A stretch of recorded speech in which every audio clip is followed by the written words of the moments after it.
Hey there, let's talk about something that's, well, it's pretty chilling when you think about it. Why is it that good people just like you and me, can sometimes witness an emergency, see someone in desperate need, and just do nothing? It all started with this headline. This sent shockwaves across the entire world.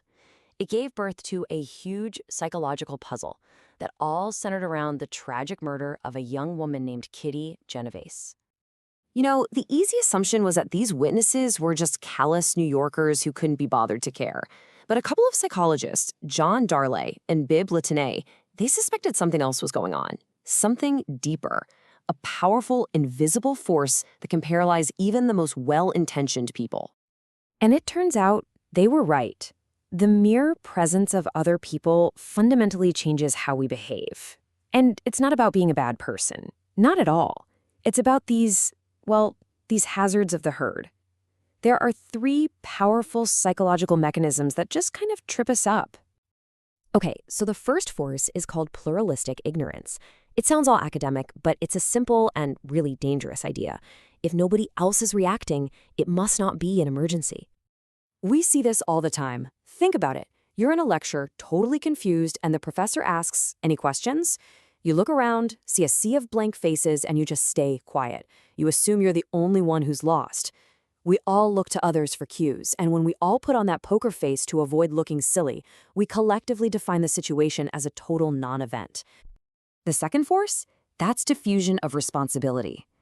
This one is that little voice in your head that in a crowd whispers, "Hey, there are plenty of other people around. Surely someone else is going to step up and take charge."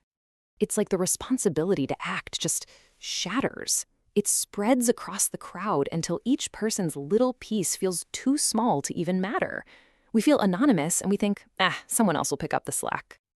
And finally, we've got evaluation apprehension. Look, we're a social species, and deep down we have this intense, deep-seated fear of looking stupid in front of other people. You know that feeling, right?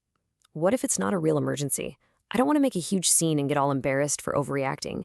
That fear of social judgment can be so incredibly strong that it completely overrides our instinct to help, especially when a situation is a little unclear. So these are some really compelling theories, but psychologists, they needed proof.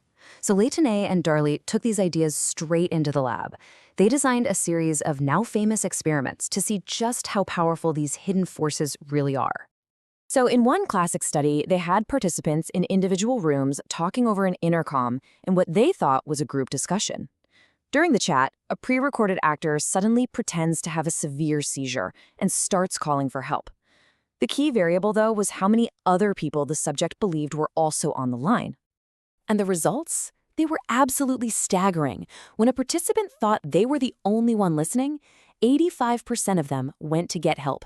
But when they believed just 4 other people were listening in, that number just plummeted all the way down to 31%. This just shows the incredible power a group has on our actions, or in this case, our inaction. And you see this in other classic experiments too. In Solomon Asch's famous conformity studies, 37% of people knowingly gave the wrong answer to a simple test just to fit in with the group. It really shows how deeply our behavior is shaped by the people around us. Now, it's really important to note that the Kitty Genovese story itself, it's been re-examined. Later reporting showed that the whole 37 witnesses number was probably a big exaggeration, and some people actually did try to help. But the core psychological puzzle it raised is still incredibly relevant. And today, the sidelock has expanded into the infinite scroll, where the bystander effect plays out in front of millions. We see it all the time now. When people pull out their phones to record an assault instead of intervening, the digital crowd just watches, but the responsibility to do something feels diffused across thousands of silent viewers. It's that awful feeling of scrolling past a vicious online pylon, assuming someone else will step in while the harassment just keeps going. The same forces are at play, they're just amplified by anonymity and distance.